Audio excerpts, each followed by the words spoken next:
Oh, Peggy here. I'm so happy to be with you today. It is Thursday, February the 10th, and we're here for our live learning and answering the call. And today, our topic is how do I open myself to a reality that doesn't seem possible? And what difference can it make in my life and my work? So before we get into that, as you know, if you've been here before, what we do here is answer that call, which is that longing, that desire to know who I truly am, to know the truth, to live as who I truly am, to know how to live my purpose and express it fully, to to yeah, that's it.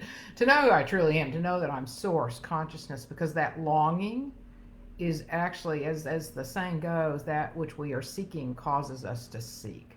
So that longing is our invitation to come home to ourselves, to come home to knowing who I truly am, to the fulfillment, peace, and happiness I am, and then from there live the life that I'm truly meant to live. So that's what we're doing here every week. And if you're here, please say hi in the comments section. I know a couple of people were looking for me, or not me, but I mean this video. So I hope you're there and you're finding this video. So write in the comments, say hi. I'll say hi back. If you're watching this on replay, please put in hashtag replay. Love knowing that you were here at any time during this live session. Or, hey, Noelle, you're here. So happy that you found us. Great. Happy that you're here. So if you have any questions or comments throughout this video, please post them. And if you're watching them on replay or later have a question, post it and I will answer it. So again, welcome today. How do I open myself to a reality that doesn't seem possible? And what difference can it make in my life and my work? Tamara, you're here too. Yay. Hope you can stay. Okay. All right. I hope your dog is fine. But glad you're here. You can always come back and watch the replay if you can't stay the whole time. And so that's the topic. And so it can be hard. Of course, in here we're talking about one being all the time. And so that can be really hard for us to be able to allow ourselves to believe, to know in our experience, because it goes so against our conditioned experience. So I'll talk some more about that. So we're going to explore how we become conditioned, how that impacts what's possible for our lives and our organizations, where we work, or our families, our communities, our countries, the world, and what we can do to open possibilities that we can't even imagine yet, or that we don't even seem possible. Like, can we really be one being? So here we go. So how do we become conditioned? The saying goes, apparently it was said, that Aristotle once said, give me a child until he is 7, and I will show you the man. Of course, today Aristotle might say, give me a child until he or she is 7, and I will show you the man or the woman. And that's because we've known all this time that children learn all about life by the age of 7. They're just like a sponge. So I have some props today. So imagine this had colored water in it. And here's this nice white sponge. I put it in here. You can just imagine.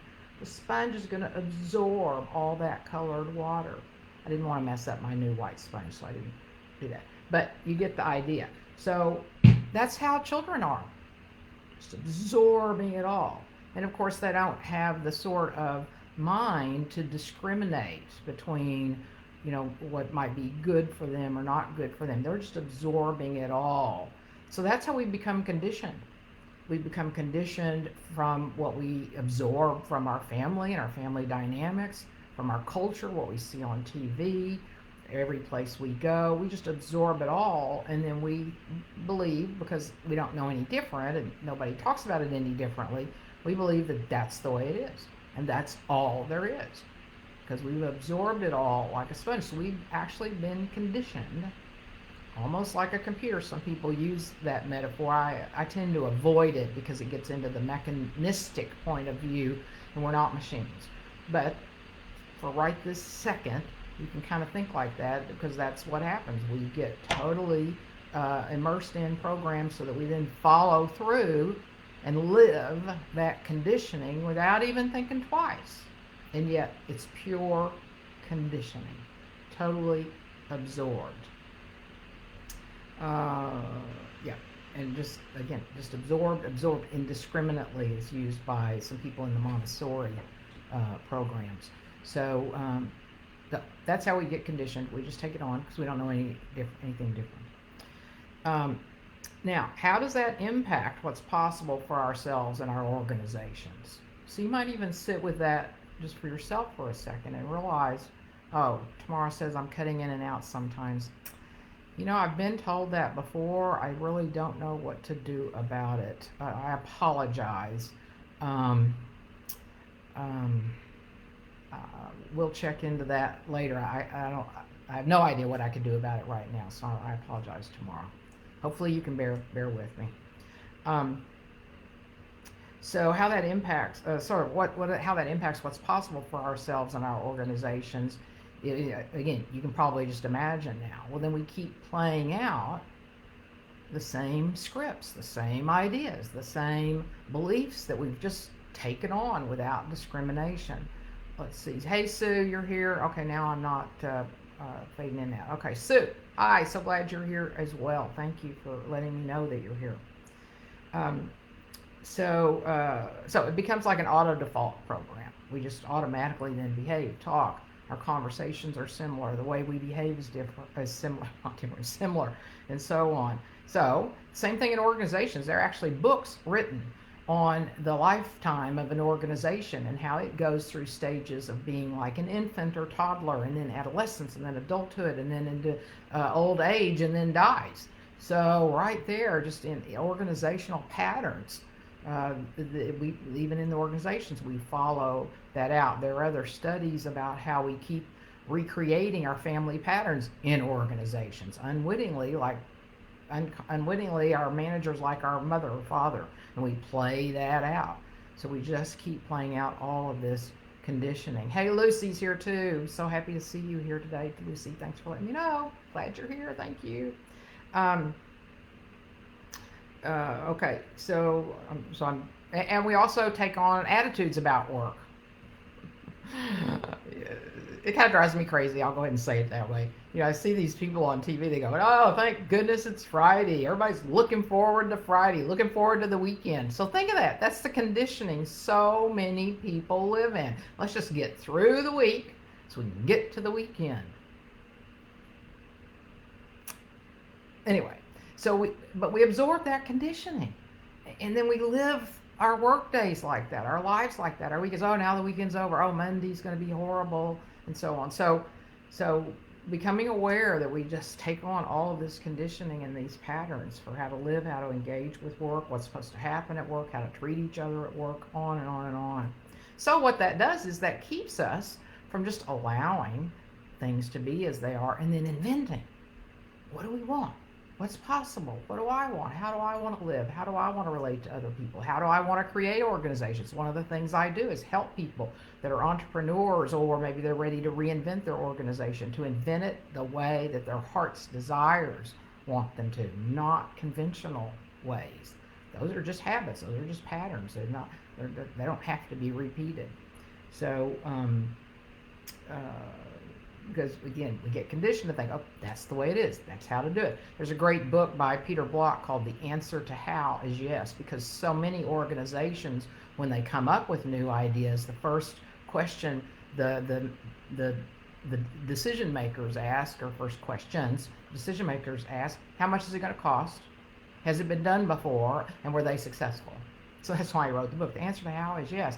You have this new idea, this creative idea, say yes to that idea.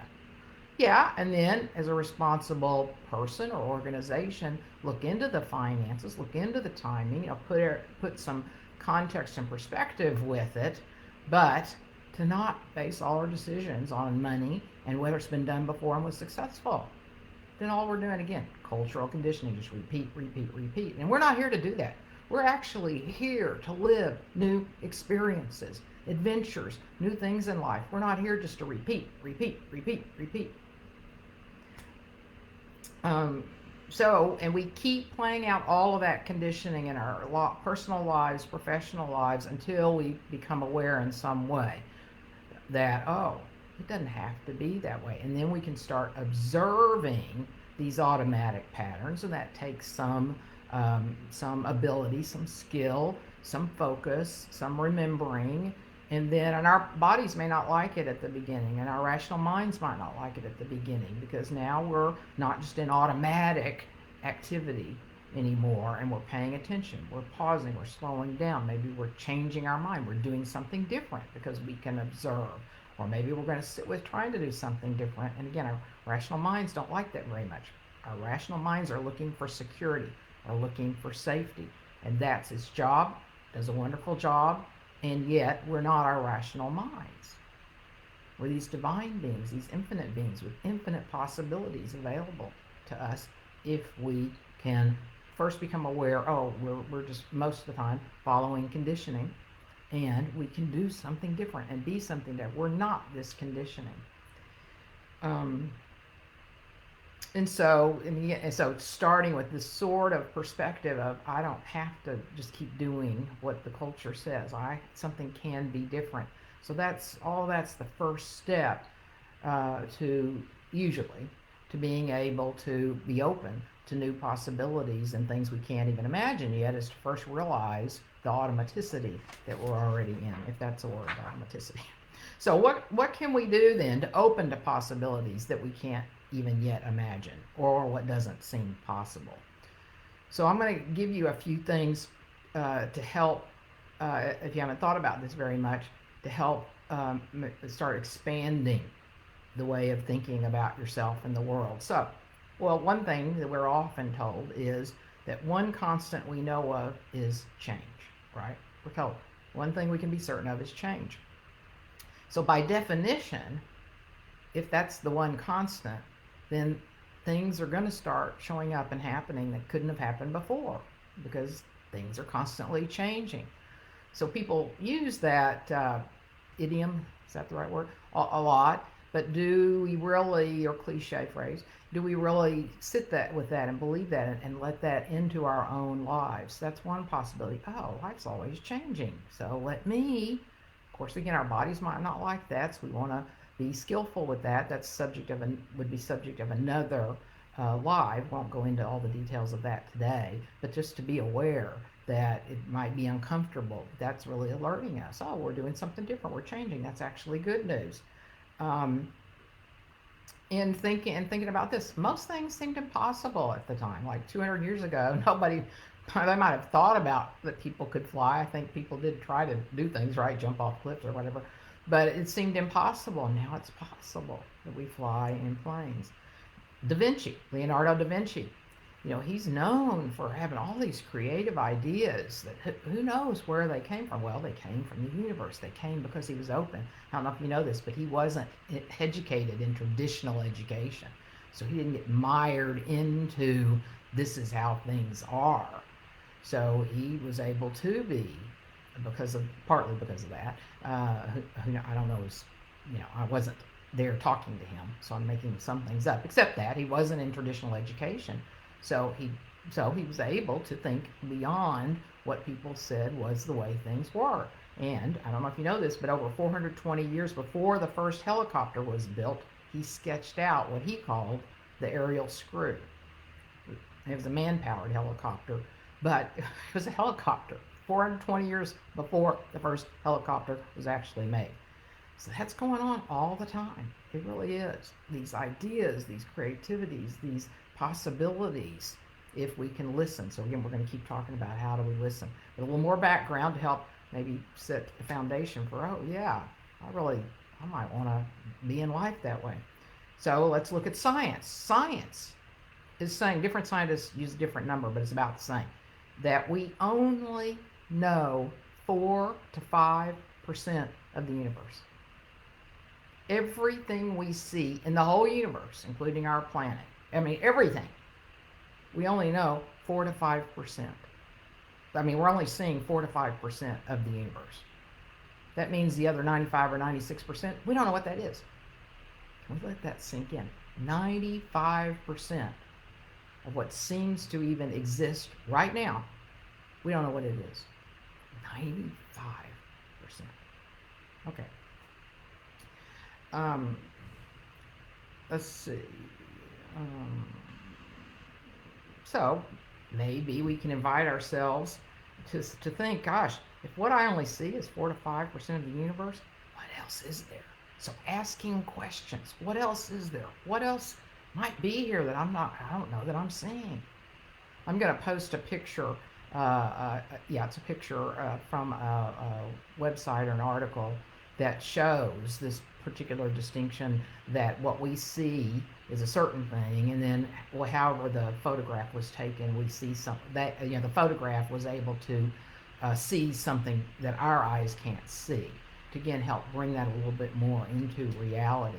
That we don't see things as they are, and we only see 4 to 5% of the universe. So let that sink in and start asking, what else might there be? And then the universe, I believe, talks to us. So we start asking those kinds of questions. What else is there? What else is possible? And stay open. No telling what can come to us. There was also a recent online BBC article that they're starting to realize that the standard model that they thought of the universe is probably wrong. What we were taught is probably wrong. And that there's so much of this dark matter and radiation that probably what we've always thought is not right. So so they also think the universe is expanding faster than they thought, which means that the universe may well be much younger than the 13.8 billion years that most people expect. So again, even what science is actually always changing. So realizing that they're doing the best they can, but even that is always changing. There's not a reality. So there's an awful lot that we don't know. And as some people said, then that can so what we do know can elude our fidgety, inquisitive minds, easily out tracing our considerable imaginations. But how wonderful that what our thinking mind can come up with can be outpaced by our imagination. Yes, let's go for it. How wonderful. All right, then movies. Movies are also hints. People that work with me, who've been on some of these calls or you're in the praxis, are aware, I say quite often, movies are hints. Think about it. Some early James Bond movies had portable phones that they could carry around. Before we had portable phones, movies are hints. Greg Braden, who's a scientist and writes about these sort of things a lot, said he spoke with an indigenous elder at one point, and that elder said that our movies, our art, forms of art and so on, are revealing to us two things. One, that's really mirroring what we can do, so we don't necessarily need the devices that we create. It's actually mirroring what we could actually do as human beings without the devices if we developed ourselves to do them. But also, it's hinting at what else is possible for us to do and create. So our movies are giving us hints. We've seen all kinds of movies, Matrix, Avatar, all of the Harry Potter movies. To me, I think they're hints. I think they're hints about what's possible. And I also think that's why so many people are attracted to all of those, because at some level we kind of sense, we kind of go, something else is possible here. Something else is going on here. And yeah, because we only know 4 to 5% of it. So we have some sense. Our senses know. Our being knows. Our rational mind, not so much. But the rest of us, we know. We're getting these hints. Let's see. All right, another thing to consider is somebody believes it if they're talking about it. Like I believe we're one being. I believe it. Now, I did some work, and I'll talk a little bit about how to believe it in a way that I really feel it in my being, because that's more useful than a concept that I've tried to take on, but to actually live it, experience it, know it. But one way to think about the things that seem to be impossible, or somebody's trying to tell us something, that seems impossible. Well, think about it. Somebody believes it. Okay. So there are about close to 8 billion somebodies on the planet right now. Okay, I have my point of view, but these other people do too. Maybe I could be curious about that point of view, because to them it's real. Ken Wilber says that nobody can be 100% wrong. So letting that sink in, that, okay, somebody else believes it, might be worth investigating. Now, if it's one of those things that there's no interest in it, well, that's different. But how you can know there's some interest in it, sometimes when we like emotional, like just say, oh, that can't be, but we're kind of reacting. We're kind of like, we just, I can't believe it. But we feel this emotional kind of trigger or twinge about it. That's a hint that we probably are more curious about it than we think. Because think about it. If somebody came up to me today and said, you want to go to the moon tomorrow? No. I have no interest in it. So there's no emotional charge in saying no. So anytime we say no to something with an emotional charge, there's probably something about it that we really want, or we'd like to explore, we're afraid to go there, something like that. So if you notice that you're reacting to some ideas that way, that might be a hint to go, oh, wait a minute, let me sit with this a little longer, investigate a little longer, because that's triggering an emotion in me that says I probably am more interested than I think. I'm just resisting or afraid right now. So how do we open ourselves to possibilities that seem impossible and or that we can't even imagine? So first is be curious. Just, to just try to stay curious as human beings. To realize, oh, I'm conditioned to believe all this, think all this. We get in these ruts, these routines. Stay curious. What else? What might show up today that I've never seen before? Look for something that you've never seen before. Stay open. And if you're wondering, how do I stay open too? Well, you're here today. So something about this topic pulled you here. So that's another clue. If you're pulled towards something, you're kind of interested in something, like, well, this one being, I'm kind of curious about that. That's a hint. Your being knows to move into that, to stay curious about that, to keep investigating that. So again, just being here and being open and curious, that's a big step in the direction to how to open to possibilities.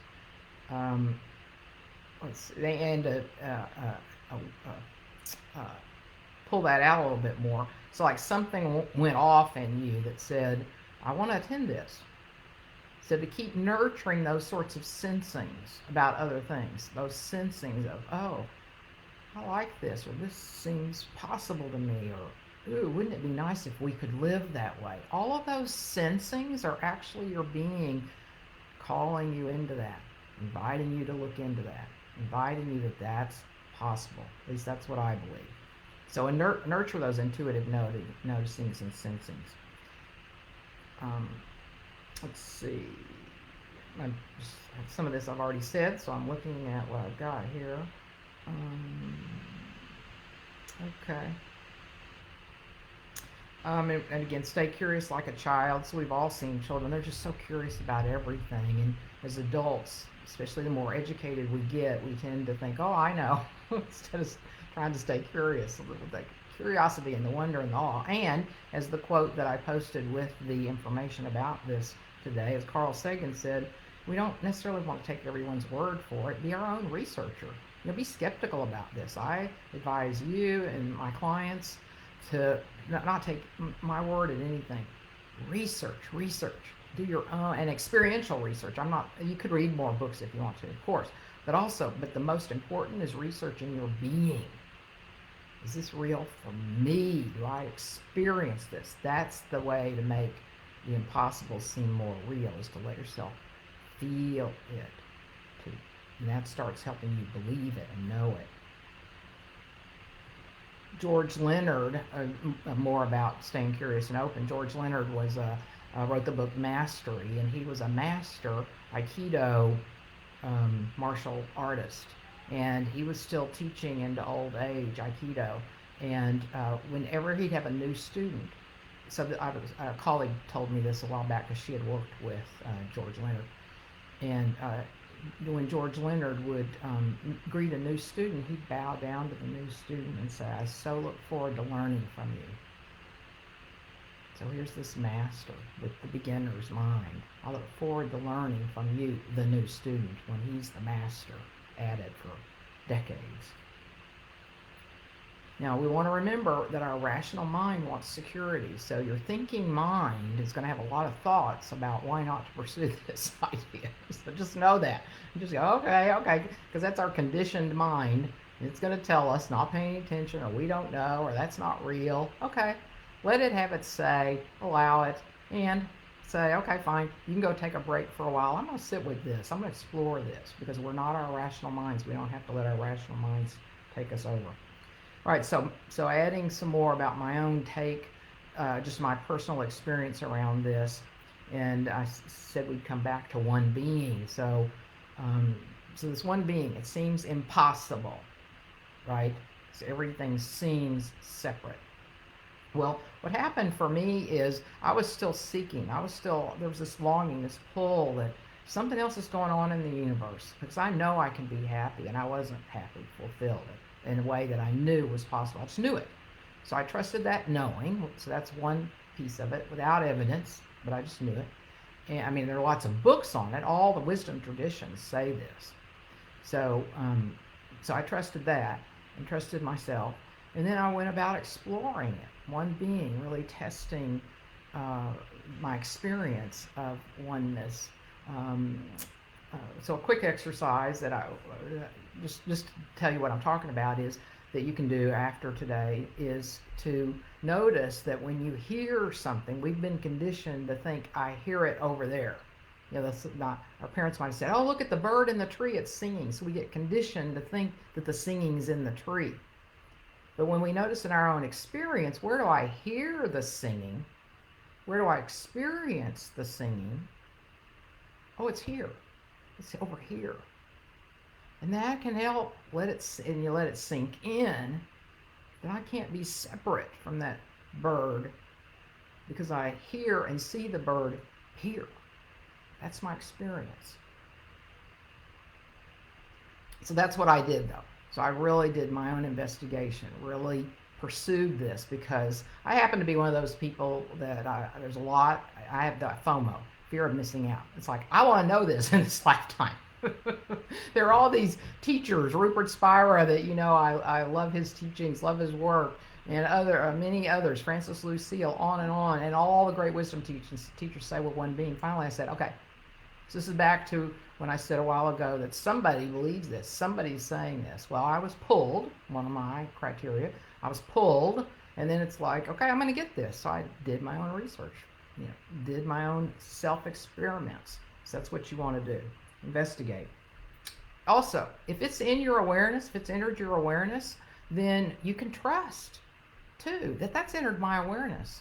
So this, I might want to pay attention here. I didn't know this yesterday. Now this is in my awareness. We can pay attention to that. Let's see. Did I see a comment here? No. Okay. Let's see. And trust your senses. Trust your senses. Your senses that there might be something possible here that you don't yet know, that you don't yet see. So nurturing that. Also, one thing I used to do, so in case you do this, so I had this idea that I knew a lot of things about the world that certain other people didn't. So sometimes when they try to tell me their view of things, I'd politely listen, but inside I was going, but they're not quite seeing things the way I do, so I don't know if I'll pay attention to them. But I eventually realized, back to we're all one being. So that person is me talking to me. I'm going to pay attention. I'm going to pay attention to them. They might not see it the way I see it, okay, but they're talking to me. Maybe there's something here for me. So I really shifted the way I listen to everybody. Well, almost everybody. Probably a few politicians I'm not going to listen to. Okay. Although that being said, I do pay attention. I do pay attention because I'm trying to understand and know and learn more about what's going on with them, that they could say the things they said. So I was being a little sarcastic there. It's not quite accurate. Okay.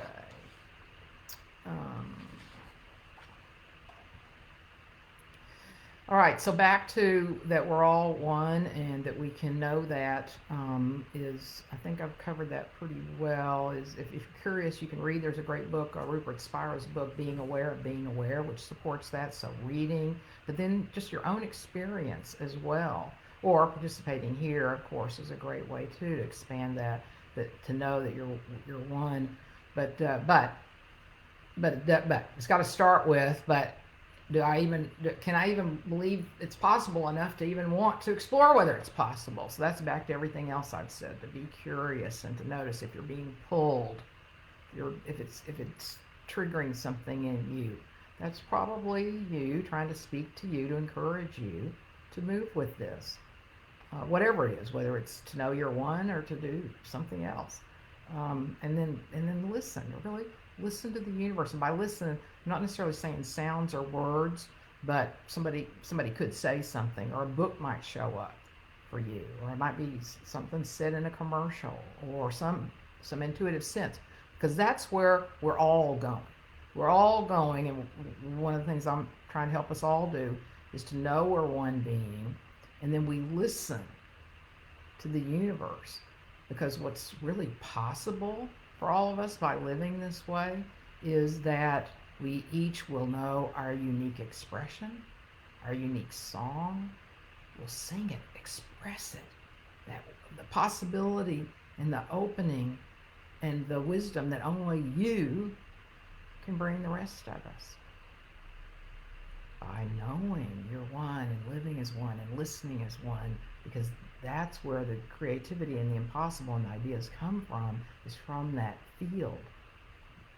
And then, but it starts with being open, it starts with being curious, starts with listening, and okay.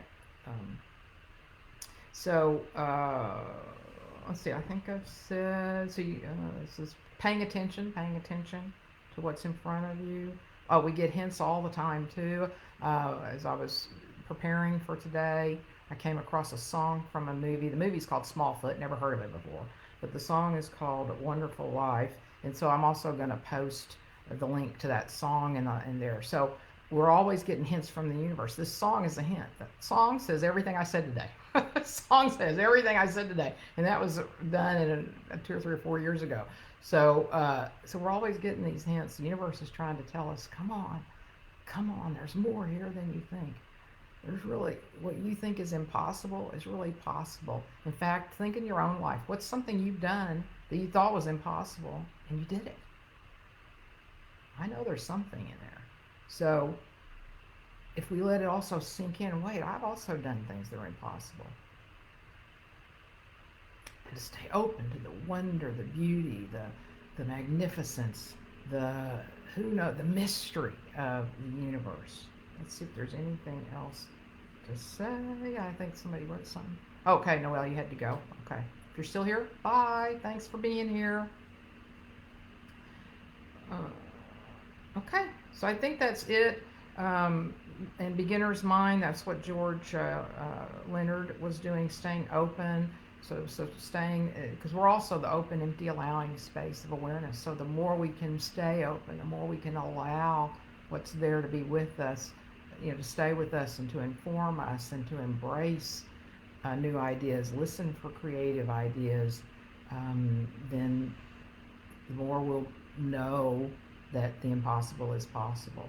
The more we'll allow these, what seems impossible, to come to us, because we'll be open. Okay, are there any questions or comments? Did all that make sense? Hope it made sense.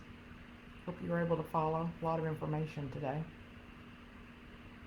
Okay, well, thank you for being here, and of course, the gift for your life is the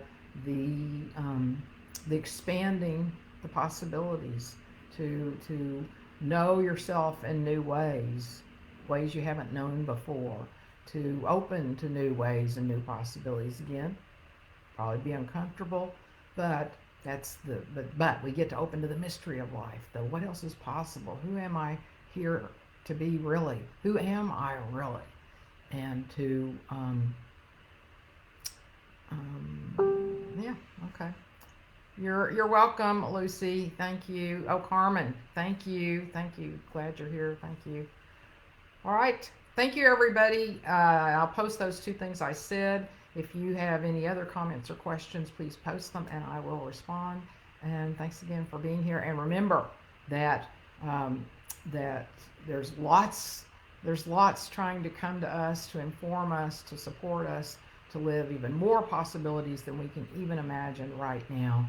And it's being open, curious, uh, trusting that if it's come to us, that there's something for me to know here, to pay attention to, nurturing our senses, our intuitive senses, and trusting what we're drawn to. All right, thank you. Have a great rest of your day. Bye. Let's see. Tomorrow, I took some notes. I would like to read some of the books you suggested. Thanks. Good for me today. Oh, you're very welcome tomorrow. Thank you for being here. Bye, everybody.